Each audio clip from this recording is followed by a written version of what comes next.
আহ, আমরা এটা দেখি যে সব ধর্মগ্রন্থেই কিছু না কিছু অবিশ্বাস্য গল্প থাকে। যেমন ধরেন, কোরআনে আছে যে আবাবিল পাখিরা যুদ্ধক্ষেত্রে শত্রুদের উপরে পাথর ফেলছে, আর এইসব গল্প, এই গল্পগুলো বিশ্বাস করা বেশ শক্ত। এটা আমার প্রথম প্রশ্ন। ভাই, আপনি প্রশ্ন করলেন কোরআনের কিছু কথা যেন পাখি উপর থেকে পাথর ফেলছে, সূরা ফিলের কথা। সূরা ফিলের 1 থেকে 5 নম্বর আয়াত। এরকম আরো অনেক আয়াত আছে।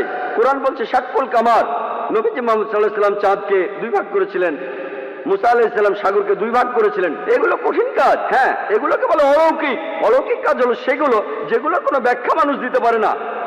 মানুষের পক্ষে চাঁদকে 2 ভাগ করে ফেলা এটা অসম্ভব। আবার কোনো মানুষ সাগরকে 2 ভাগ করে ফেলবে, তার মধ্যে রাস্তা থাকবে, এটাও অসম্ভব। তাহলে এগুলোকে বলা হয় অলৌকিক। শুধুমাত্র ঈশ্বরই এটা পারেন, আপনি আমি পারবো না। আমরা এই কাজের ব্যাখ্যা দিতে পারবো না। আমরা শুধু একটা উপায় এটা প্রমাণ করতে পারি, যদি সেই সময়ে ফিরে যায়। এখানে বর্তমান থেকে আমরা অতীতে যেতে পারবো না। 3000 বা 4000 বছর আগে গিয়ে আমরা দেখতে পারবো না মুসা আলাইহিস সালাম সাগরকে ভাগ করেছিলেন কিনা। তাহলে কি করব? এই অলৌকিকগুলো আমরা অতীতে গিয়ে পরীক্ষা করতে পারছি না। কিন্তু পবিত্র কোরআনে এমন অনেক কথাই আছে যেগুলো এখন সত্যি প্রমাণিত হয়েছে। যেমন ধরুন, কোরআন বলছে বিজ্ঞান নিয়ে কথা, বিগ ব্যাং সম্পর্কে। কোরআন বলছে চাঁদের আলো তার নিজস্ব আলো নয়।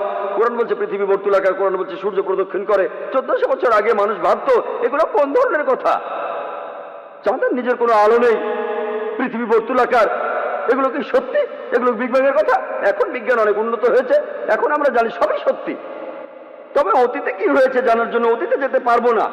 আমার যুক্তি বলে কোরআনে যে কথাগুলো আছে কিছু পরীক্ষা করা যায়, কিছু পরীক্ষা করা যাবে না।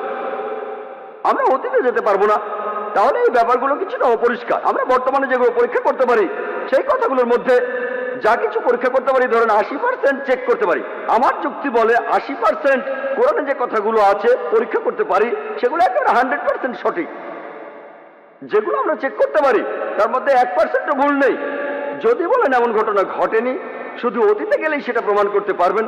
যদি কোরআন বলে মুসা নবী সমুদ্রকে 2 ভাগ করেছিলেন, এটা ভুল, সেটা প্রমাণ করতে পারবেন না, সঠিকও প্রমাণ করতে পারবেন না। অতীতে যেতে পারবেন না। আমরা 3-4 হাজার বছর আগে ফিরে যেতে পারি না। তাহলে যদি যুক্তি দিয়ে বলতে পারি এই ব্যাপারটা সত্যি হতে পারে, নাও হতে পারে, সত্যি হতে পারে, নাও হতে পারে। পাখিগুলো হয় পাথর ফেলেছিল, না হয় ফেলেনি, ঠিক? আমরা বলতে পারি ব্যাপারটা পরিষ্কার না। যদি পারমাণবিক বোমার কথা বলতেন 1000 বছর আগে, তারা কি বিশ্বাস করতো? বিশ্বাস করতো? তারা বলতো পাগলের প্রলাপ, ঠিক না ভুল? কিন্তু এখন তো আমরা বিশ্বাস করি, কারণ বিজ্ঞান উন্নত হয়েছে। এখন দেখি পারমাণবিক বোমা, আণবিক বোমা। তাহলে পাখিরা পাথর ফেলছে, এতে সমস্যা কোথায়? এটা খুব সোজা। পারমাণবিক বোমা আরো কঠিন। তাহলে বুঝতে পারছেন আমরা অতীতে যেতে পারবো না। আমার যুক্তি বলে যেগুলো আজকে পরীক্ষা করতে পারি, কোরআনের যে বিষয়গুলো ভালোভাবে দেখতে পারি, সেগুলোর মধ্যে পুরো 100% সত্যি বলে প্রমাণিত হয়েছে। 20% আমরা পরীক্ষা করতে পারবো না, কারণ অতীতে যেতে পারবো না, ভবিষ্যতে যেতে পারি না। বেহেশত আর দোজখের অস্তিত্ব বৈজ্ঞানিকভাবে প্রমাণ করতে পারবো না। হয়তো বলবেন যে ভাই জাকির, আপনি একজন ডাক্তার, কিভাবে বেহেশত দোজখ বিশ্বাস করেন? আমি বলি এটা 20% অস্বচ্ছ অংশের কথা। আমার যুক্তি বলে যখন 80% কোরআনের যতখানি আমরা চেক করতে পারি এগুলো 100% সত্যি বলে প্রমাণিত হয়েছে, সেখানে 0.1%ও ভুল নেই।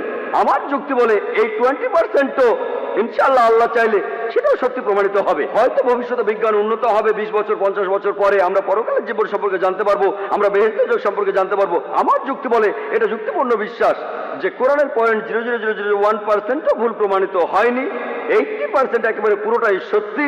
তাই আমার যুক্তি বলে যে ইনশাআল্লাহ বাকি 20% যেটা চেক করা যাচ্ছে না, অতীতে ফিরে গিয়ে বা ভবিষ্যতে গিয়ে ইনশাআল্লাহ সেগুলো সত্যি হবে। আশা করি উত্তরটা পেয়েছেন।